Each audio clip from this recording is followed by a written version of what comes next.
The county roads of West Virginia lead to a most unusual railway. To appreciate the present railway, you have to understand why this line was built. It takes us back to the end of the 18th century.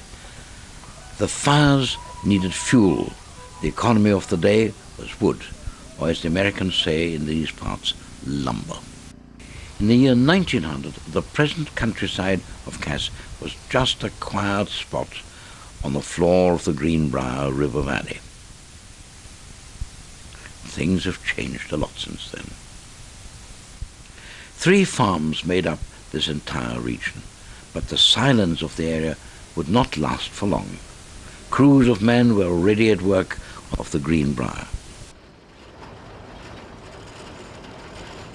They were building the Greenbrier portion of the Chesapeake and Ohio Railroad in the river valley.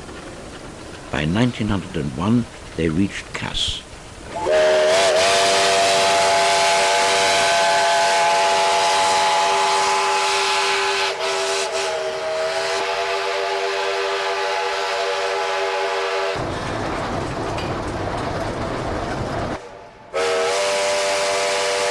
The motivation that drove this railway along was the use of timber.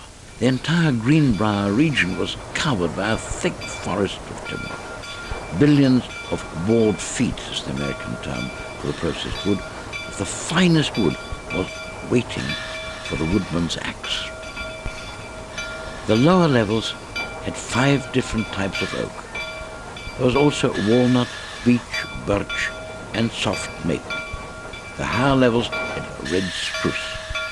Larger forests, however, lay at the top of Back Allegheny Mountain, now better known as Cheat Mountain.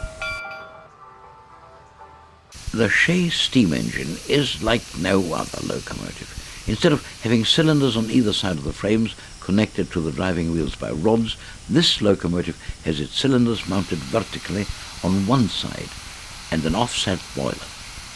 The multiple vertical cylinders driving all the locomotive's wheels through a cardan shaft and spur wheels give the Shay locomotive its sure-footed power. It moves heavy trains over rough trackwork with consummate ease. All the axles are driven and mounted in flexible subframes. Thus the loco has total adhesion and total traction all the time. The Shay locomotive was developed by Ephraim Shay in 1877, especially for use on logging railways. Ephraim Shay from Michigan had a varied career. An ex-doctor, timberman, and last but not least, locomotive designer. In developing these engines, he set a standard many tried to copy.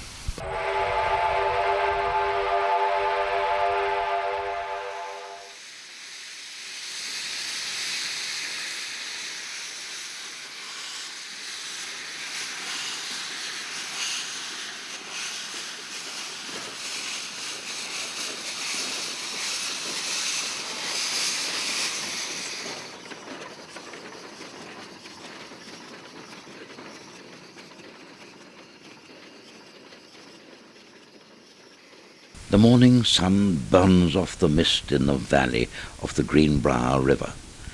The smell of smoke rising from the engines tempts you to take a closer look. The crews are in early, ready for a day's work. These engines stay in steam 24 hours a day, 7 days a week. There were several types of geared locomotives introduced to compete against the Lima Shay, including the Climax and the Heisler. At the moment, this is still a Shay-only powered railway, but it's hoped to have all 3 types running on the line one day.